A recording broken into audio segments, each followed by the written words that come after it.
ध्यान और प्रार्थना मई 25, 1914।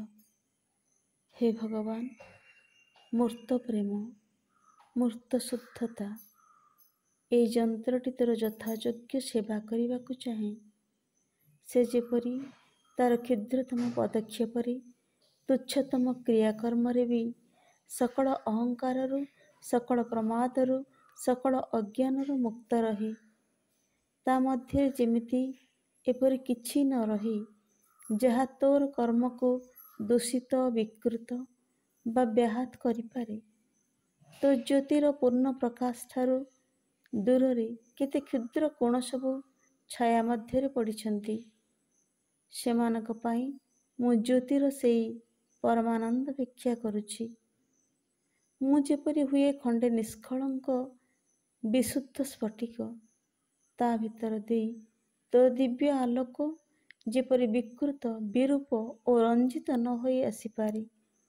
ମୁଁ ଏହା ଚାହେଁ, ମୋ ନିଜର ସିଦ୍ଧି କାମନାରେ ନୁହେଁ, କିନ୍ତୁ ଯେଉଁଥିରେ ତୋର କର୍ମ ଯଥାସମ୍ଭବ ପୂର୍ଣ୍ଣ ଭାବରେ ସମ୍ପନ୍ନ ହେବ ସେଥିପାଇଁ।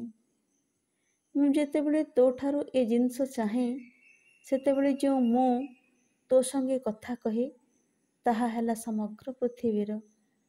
ତାର ଆସ୍ପୃହ ସେ ହେବ ଏପରି ବିଶୁଦ୍ଧ ହୀରକ ଖଣ୍ଡ, ଯେଉଁଥିରେ ତୋର ପରାଜ୍ୟୋତି ନିର୍ଦ୍ଦୋଷ ଭାବରେ ପ୍ରତିଫଳିତ ହେବ। ସକଳ ମନୁଷ୍ୟଙ୍କ ହୃଦୟ ମୋ ହୃଦୟ ମଧ୍ୟରେ ସ୍ପନ୍ଦିତ। ସେମାନଙ୍କ ସମସ୍ତ ଚିନ୍ତା ମୋ ଚିନ୍ତା ମଧ୍ୟରେ ସ୍ଫୁରିତ। ତୁଚ୍ଛ ପଶୁଟିର କି କ୍ଷୁଦ୍ର ଗଛଟିର ସାମାନ୍ୟ ଆକାଂକ୍ଷା ବି ମୋର ବିପୁଳ ଆସ୍ପୃହା ସଙ୍ଗେ ସଂଯୁକ୍ତ। ସବୁ ମିଳିତ ହୋଇ ତୋ ଆଡ଼କୁ ଉଠି ଚାଲୁଛି, ତୋର ପ୍ରେମ, ତୋର ଜ୍ୟୋତି ଅଧିକାର କରିବା ପାଇଁ। ପରାସତ୍ତାର ଶିଖର ସବୁ ଅତିକ୍ରମ କରି ତୋର ସାନ୍ନିଧ୍ୟରେ ପହଞ୍ଚିବାକୁ। ତୋତେ ତୋର ଅଚଳ ଆତ୍ମରତିରୁ ଫେରାଇ ଆଣି ବେଦନାର ଅନ୍ଧକାର ମଧ୍ୟରେ ପ୍ରବେଶ କରାଇ ଦେବାକୁ, ଯଦ୍ୱାରା ତାହା ରୂପାନ୍ତରିତ ହୋଇ ଉଠିବ ପରମ ଶାନ୍ତି ଓ ଦିବ୍ୟ ଆନନ୍ଦରେ।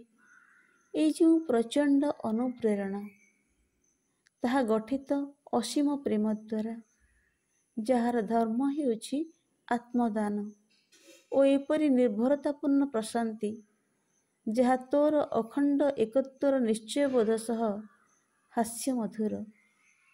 ହେ ମୋର ମଧୁମୟ ପ୍ରଭୁ, ତୁ ହିଁ ବିଜୟୀ, ତୁ ହିଁ ବିଜୟ, ତୁ ପୂର୍ଣ୍ଣ ସିଦ୍ଧ, ତୁ ହିଁ ପୂର୍ଣ୍ଣ ସିଦ୍ଧି।